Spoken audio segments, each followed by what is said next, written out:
there was this great idea that we could get, you know, like maybe a 2-3 hour sort of mini campaign. Well, that was the original plan. Not quite what happened, but since we pretty much ended up making a full game. The game gets more and more ambitious, and then next thing you know, it's not like anything you've worked on before. We knew that we wanted to keep what was great, that people loved about the Halo experience, that 30 seconds of fun over and over again. We knew we had to preserve that, but at the same time give it an ODST spin. We wanted to try something that we'd never done before, and I think that means breaking the mold of what people expect from Halo. Here's an engine, here's a story, you got a year, go.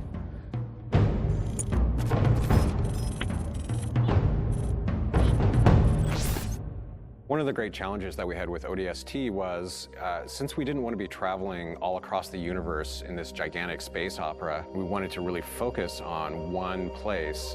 The hub was the single most technical thing that we've ever accomplished in the Halo engine. There was a lot of work done to try to come up with smart ways that we could build the city. It's definitely the biggest environment that we've made in any Halo game. We spent a lot of time trying to figure out how can we maximize the space without freaking out all the artists, and I think we figured out how to maximize the space really well. I don't think we ever figured out that second part too well.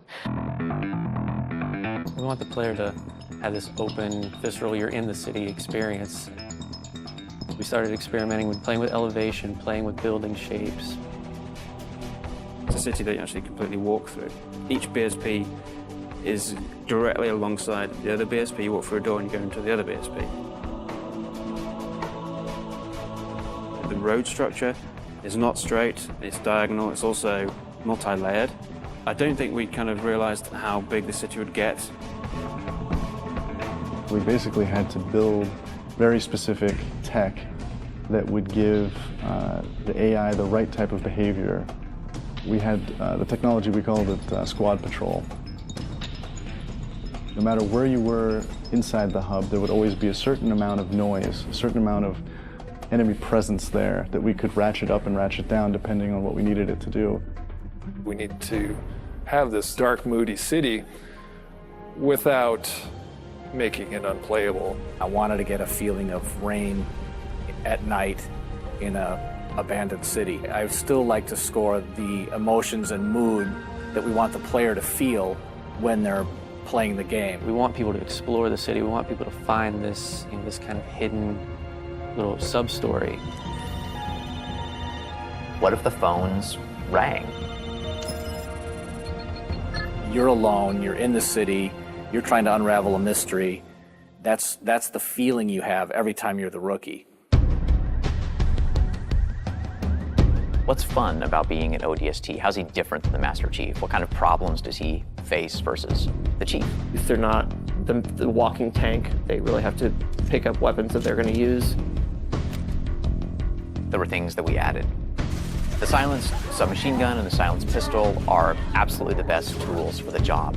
Something the ODSTs have that Spartans actually don't. Silenced weapons at night, they feel cool, they look awesome, they're really sweet to use. In real life, silenced weapons don't have a whole lot of sound. So we had to kind of Hollywood them up a little bit, kind of make it so that they sounded like they were silenced and supposed to be silenced, but yet still powerful and fun to fight with. In a lot of ways, it feels like Halo 1, because it's back to single wielding. Dual wielding. Paul doesn't like dual wielding, so we cut it. Visor mode is really cool, and it evolved a lot. There were versions that looked really great for the art, but yeah, maybe they didn't do such great things for the design. It affected how we lit something. We'd make this building, and it looked great, and we thought it was fine. And you turn on the visor mode, and you realize that's really just a square. But it also has the advantage of really showcasing the depth of our scenes. Put on visor mode, and then the whole environment reveals its secrets to you.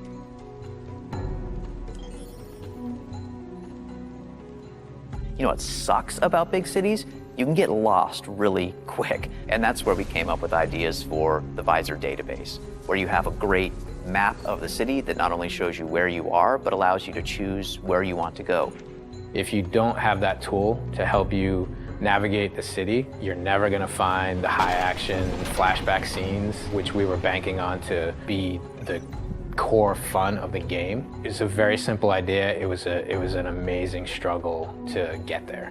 When you combine those things that we took away with things that we added, such as the visor, even though you might feel a bit more vulnerable, you have the right tools for the job. The hardest part moving from Halo 3 to ODST was just the difference in the play styles of the characters. If you look at the Master Chief in the course of the Halo games, he became ridiculously powerful over time. And ODST feels very different because when you start taking fire, you can't just continually keep kicking ass. You have to actually look for cover because you don't have a motion tracker like the Chief.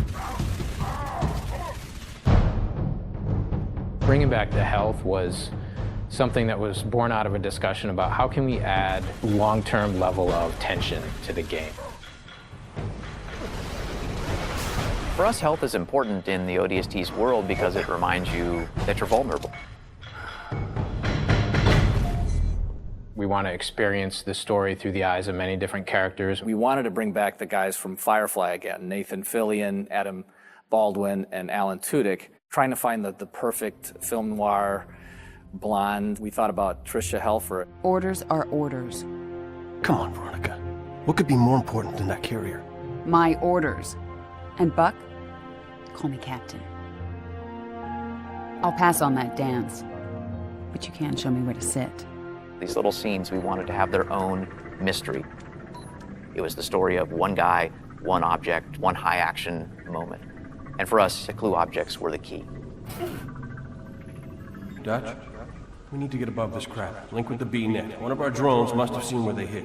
When you find a clue, you're actually going back in time and playing in the boots from another ODST's perspective. Good hunting, boys. I'm keeping my boots on the ground.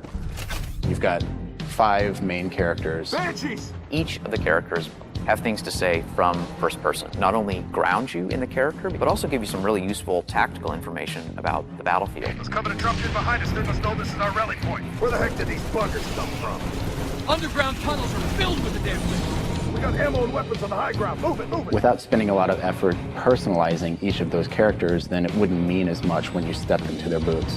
We need some help. Look out! Bam, said the lady. So I hope it's the right balance of new and old, that it doesn't come off like we've screwed the pooch on this one. But I do think they will probably walk away from this honestly wanting more.